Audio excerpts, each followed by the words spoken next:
এই টমেটো কত করে? হ্যাঁ টমেটো 20 টাকা করে কেজি। কি কোন 20 টাকা? আশপাশে তো 8-10 টাকা করে কেজি বিক্রি হচ্ছে, আপনি বেশি নিচ্ছেন কেন? ও দাদা দেখছেন, আপনি হেদায়েত পাইলেন কিনা দামে তরকারিটা ছাড়তে চাইলেন, ওই হের পর আর মন ভরে না। মানে শয়তানের লগে ভালো ব্যবহার যায় না দাদা। তাহলে আমি আর কি করব? কি আর করবেন, ওর লগে ওরকম শয়তানের নাম চারালের নাম ব্যবহার করতে হইবে, এটা চারালি ব্যবহার করিয়ে দেন। আরে গুণা নাই, এতে ভালো হবে। এই শয়তানের লগে যদি এখনই খারাপ ব্যবহার করেন, তাহলে ওই আর কোন মানের লগে জুলুম করিয়ে কথা বলতে পারবে না। এই রোজা রাহে আমি মুখ খারাপ করতে চাচ্ছি না। শালার পর শালা মাদারি, তুই এই বাজারে আইছিস কেন?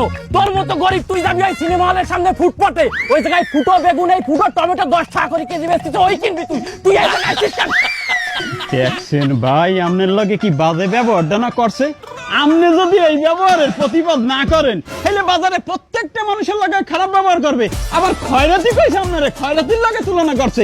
আপনি একটা স্ট্যান্ডার্ড মানুষ, আপনি এই বাজার দিয়ে বাজার করবেন। আপনারা আরো কইছে আপনি এই হলের সামনে দিয়ে ফুটা টমেটো ফুটা বেগুন এই কিনবেন। তাহলে আমি এখন কি করব? পয়সা আলার হলার গালে একটা থাবার মরেন। ভাই এই শোনেন, এদিকে একটু আসেন। কি আমার খয়রাতি মনে হয়। এ হলোটা কি? এটা কি হলো? কামটা হইলে কি দাদা? দেখছেন দেখছেন হেদায়েত প্রাপ্ত ব্যক্তির সাথে কি বাইলে ব্যবহারটা করলো ওই শয়তানে। দাদা আপনি জিহাদ ঘোষণা করেন, রোজা রাখতে জিহাদ ডবল হয়ে যাবে সব। তাহলে আমি কি করব? কি আর করবেন? এই সমস্ত শয়তান যদি এখনো রুখে না দিতে পারেন, ওই আরো মাইনছেড়ে জ্বালাইবে। আর এখনই রুখে দেবেন, ওই যেসব মাইনছেড়ে জ্বালাইবে, ওই সব মাইনছেড়ে না জ্বালেন না, সব আপনার অ্যাকাউন্টে চলে আসবে। আপনার মতো ব্যক্তি এই দেশে আছে যে কিনা সততার সাথে তরকারি বিক্রি করে, মাত্র 10 টাকার তরকারি মাত্র 20 টাকায় বিক্রি করে। সেরকম একটা মানের গায়ে হাত দিতে পারে, মানে অত কুত্তা। দাদা আপনি বসিয়ে থাকবেন না, আপনিও মারেন। তাহলে কেমন থাবা দেবো? কি থাবা দেবেন? আপনার হাত শক্ত, আপনি মারবেন ঘুষি।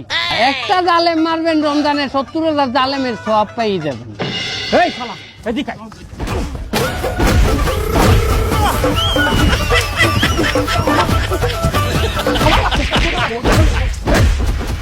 আজ কি রাত মজা